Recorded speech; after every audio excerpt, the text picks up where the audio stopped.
나도 나름 선하게 살고자 노력을 많이 했는데 그런데 지금 나에게는 왜 영생의 확신이 없지? 도대체 나에게 뭐가 부족한 거야? 이런 생각을 가지고 예수님에게 나온 것입니다. 그가 영생을 모르는 것은 노력의 부족함이 아니라 실은 하나님 앞에 자아 발견이 안 되었기 때문입니다. 어거스틴은 두 가지 질문을 가지고 살았다고 했습니다. 하나님, 당신은 누구며 하나님 앞에 서 있는 나는 누구입니까? 하나님 앞에 선다는 것은 말씀 앞에 자신을 세우는 것입니다. 그러므로 예수님은 말씀하십니다. 20절을 보십시오. 너가 계명을 알지 않느냐? 간음하지 말라, 살인하지 말라, 도둑질하지 말라, 거짓 증언하지 말라, 내 부모를 공경하라 하였느니라. 그러자 관리 대답이 놀랍습니다. 제가 이런 것들은 어려서부터 다 지켰어요. 다른 거 말씀해 주세요. 그는 물건 훔치지 않았고 사람 죽이지 않았고 성추행하지 않았고 거짓말하지 않았습니다. 그런데 예수님은 그를 인정해 주시기보다 또 다른 말씀을 하십니다. 22절을 같이 읽겠습니다. 시작. 내가 오히려 한 가지 부족한 것이 있으니 내게 있는 것을 다 팔아 가난한 자들을 나눠주라. 그리하면 하늘에서 보화가 내게 있으리라. 그리고 와서 나를 쫓으라. 한 가지 부족한 것은 그냥 한 가지가 아니죠. 마치 무일푼 거지가 되지 않는다면 영생을 얻을 생각을 하지 말라는 말씀처럼 거대한 말씀으로 다가옵니다. 예수님은 다른 이들에게는 이처럼 혹독한 말씀을 하지 않았습니다. 이 다음 장에 나오는 19장을 보면 삭개오 또한 부자였는데 그에게는 모든 것을 버려야 된다 이렇게 말씀하지 않습니다. 그런데 왜 유독 이 사람을 이리 강하게 압박하는 것입니까? 그는 어려서부터 계명을 다 지켰다고 했는데 그럼에도 불구하고 계명의 본질을 모르고 있기 때문입니다. 계명의 본질, 계명의 정신은 사랑이죠. 신명기 6장 5절을 보면 말씀합니다. 너는 마음을 다하고 뜻을 다하고 힘을 다하여 주 너의 하나님을 사랑하라. 우리가 온 마음을 다해서 온 힘을 다해서 온 생명을 다해서 하나님을 사랑하는 것이 계명을 다 지키는 것입니다. 그게 계명의 완성입니다. 그는 계명을 지키는 생활을 했는데 그러면서도 이 하나님 사랑에 대해서 무지했습니다. 너의 백성 이스라엘을 하나님 백성 삼아주신 그 사랑, 독생자를 주기까지 죄인들을 돌아보는 그 하나님의 사랑을 몰랐습니다. 빈틈없는 자기 관리와 절제하는 생활로 인해서 계명을 지켜도 그래서 자기 내면의 진정한 모습이 드러나지 않았습니다. 능력 많고 똑똑한 사람일수록 또 때로는 모험생일수록 능력과 자기 절제와 좋은 매너로 인해서 자기 영혼의 그 진정한 모습에 둔할 때가 많습니다. 그 숨겨진 내면이 드러날 때가 있는데 충격이 올 때죠. 가장 좋은 충격은 사랑입니다. 자기에게 있는 소중한 것을 희생해서 누군가를 섬길 때 감추어진 그 영혼의 모습이 드러납니다. 부드럽고 온유한 사람인 줄 알았는데 혈기로 가득 찬 모습이 드러나기도 합니다. 마음씨 넓은 대인배인 줄 알았는데 한 사람도 품기 어려운 이기적인 내면이 드러나기도 합니다. 물질에 약하고 유혹에 약한 모습이 드러나기도 합니다.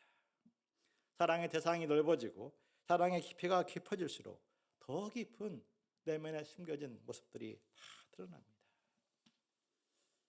만약에 어떤 이에게 자기 발견이 없다면 그것은 진심으로 계명에 순종하지 않았기 때문입니다.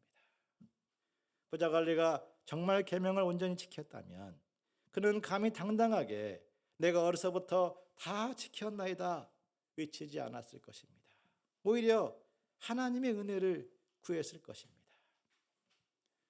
누가복음 5장을 보면 베드로가 밤새도록 잠을 자지 못한 상태에서 예수님께서 깊은 데로 가라 그물을 내려 고기를 잡으라 말씀하셨을 때 그는 순종해서 그물을 내려서 고기를 잡았습니다. 그때 그는 무엇이라 고백했습니까? 주여, 내가 주의 말씀대로 흠이 없이 순종하였더니 그 결과로 이렇게 많은 고기를 잡았습니다. 그는 당당하게 외치지 않았습니다. 주여, 나를 떠나소서, 나는 죄인이로소이다. 그는 예수님을 발견했고 예수님 앞에 자기의 모습을 발견했습니다. 부자 관리가 이 베드로와 같은 고백을 예수님을 향해 드렸다면 예수님은 그에게 죄사함을 주시고 영생의 확신을 얻도록 도와주셨을 것입니다. 그런데 부자 관리의 반응이 어떠합니까? 23절에 보십시오. 그 사람이 부자인 고로 이 말씀을 듣고 심히 근심하여 돌아갔다고 했습니다. 결단한 것도 아니고 믿음 없음을 고백하고 도와달라는 것도 아니었고 그냥 포기하고 돌아갔습니다. 예수님은 돌아가는 그를 보며 말씀하십니다. 25절을 같이 읽겠습니다. 시작. 재물이 있는 자는 하나님의 나라에 들어가기가 얼마나 어려운지 낙타가 바늘귀로 들어가는 것이 부자가 하나님의 나라에 들어가는 것보다 쉬우니라. 왜 부자가 하나님 나라에 들어가는 것이 어렵습니까? 하나님을 의지한다고 하면서 실은 돈을 의지하며 살 가능성이 많기 때문입니다. 돈을 앞세워서 자기의 자부심, 자만심을 가득 채울 수 있기 때문입니다. 이 돈이 많으면 가난한 영혼이 되기가 정말 쉽지 않습니다. 그러한 위험을 피하려면 부자가 될수록 더 많이 헌신하고 더 많이 수고하고 더 많이 사랑하고자 노력해야 됩니다. 그를 통해서 헌신의 기쁨, 사랑의 기쁨, 하나님 앞에 서는 기쁨이 재물이 주는 풍요함을 압도해야 됩니다. 그렇지 않는다면 재물에 취해 살다가 하나님 나라를 잃어버리는 영적 비극을 맞이할 수 있습니다. 26절을 보십시오. 예수님 말씀을 듣는 자들이 깜짝 놀라 외칩니다. 그런 적 누가 구원 얻을 수 있습니까?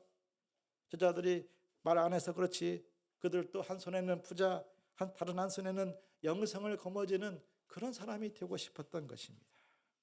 저자들이 보기에는 이 부자 관리 정도만 살아도 정말 훌륭한 모습인데 그런 사람이 하나님 나라에 들어갈 수 없다면 누가 들어갈 수 있는가 압박이 된 것입니다. 예수님은 말씀하십니다. 27절을 보십시오. 같이 읽어보시겠습니다. 시작.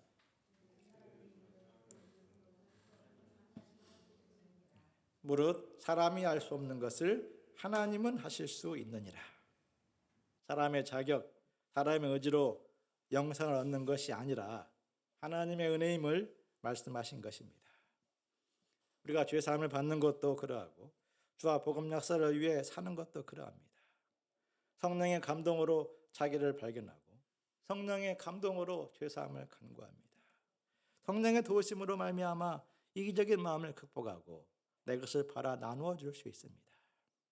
하나님은 우리 믿음의 분량만큼 때마다 나누고 섬기며 하나님의 나라를 체험하게 하십니다. 그러므로 염려하기보다 두려워하기보다도 하나님을 바라보면 됩니다.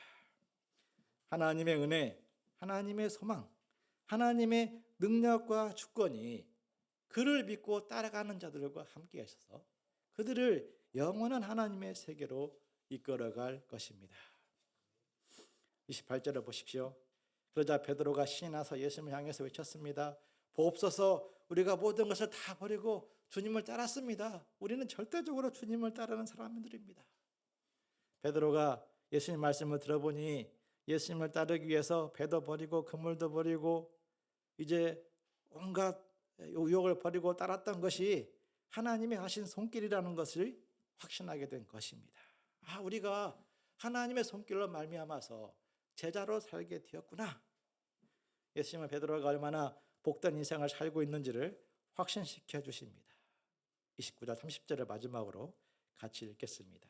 시작. 이르시되 내가 진실로 너에게 이르노니 하나님의 나라를 위하여 집이나 형제나 부모 어린 자는 현세 여러 배를 받고 내세의 영생을 받지 못할 자가 없느니라. 예수님 말씀에 의하면은 주와 복음을 위해서 버리며 살아온 사람이 가장 복받은 사람입니다. 현세의 보상을 받고 내세에도 영생을 받기 때문입니다. 여러 배라고 말씀하셨으니 많이 버릴수록 더 크게 돌려받습니다. 사람의 본성은 버린 것만 크게 기억하고 그것만 붙들고 사는 경향이 있는데 이 말씀의 기초에서 감사함으로 돌아보면 하나님은 버린 것보다 더 많은 것을 주시는 분임을 알 수 있습니다. 죄로 찌들고 우그러진 영혼을 펴주십니다. 복된 믿음의 가정을 주시고 진리의 말씀을 주시고 때마다 하나님의 기도의 응답을 받게 하시고 하나님의 나라를 체험하는 풍성한 인생을 살게 하십니다. 험악한 세상에서 지켜주시고 일용할 양식을 주시고 사건 사고 많은 세상을 견디게 하시고 믿음의 인생을 살도록 섭리의 손길로 인도하십니다. 그렇게 사는 날 동안 믿음 안에서 살다가 때가 되면 영원한 생명에 들어가게 하십니다. 그러므로 목자나 양이나 주와 복음을 위해서 버릴 수 있는 사람이 될 수 있도록 기도해야 됩니다. 우리의 중심은 하루아침에 바뀌지 않습니다. 평소 팔지 않고 있다가 어느 날 갑자기 다 팔라고 하면 본문의 관리처럼 아무리 훌륭한 사람이라도 근심과 염려에 빠져서 도망치게 됩니다. 이 점에서 우리는 젊은 날에 파는 연습, 버리는 연습을 해야 됩니다. 특히 부족하고 없을 때 팔고 버리는 하나님의 훈련을 잘 받아야 됩니다. 돈이 궁할 때 먼저 11조를 드리고 감사헌금을 드리는 사람이 부자가 되어서도 타락하지 아니하고 하나님의 축복을 감당할 수 있습니다. 저는 지금까지 목자로 살면서 나중에 크게 성공하면 대학을 세우고 베드로 목자님을 총장시켜 드릴게요 라고 말하는 몇몇 사람을 보았습니다. 그들의 말 자체는 감동이었지만 저는 그 감동만큼 큰 기대를 하지 않았습니다. 왜냐하면 지금 헌신하지 않으면서 나중을 말했기 때문입니다. 시간도 마찬가지입니다. 나중에 시간이 많이 나면 그때 가서 정말 하나님 역사를 섬기겠다. 그렇게 말하는 사람은 시간이 없다고 힘들어하고 또 시간이 많아도 자기만을 위해서 사용합니다. 지금이 중요합니다. 지금 이웃을 위해서, 지금 양들과 복음 역사를 위해서 물질과 시간을 사용할 수 있는 믿음을 가져야 진짜 부자가 되고 진짜 시간이 날 때 그때에도 변함없이 하나님 역사에 헌신할 수 있습니다. 우리에게 믿음을 주시고 하나님의 은혜를 깨닫게 하심으로 매 순간 주와 복음 역사에 마음을 열고 드리는 자들이 되실 길을 기도합니다. 우리 각 사람에게 믿음을 주시기를 기도합니다.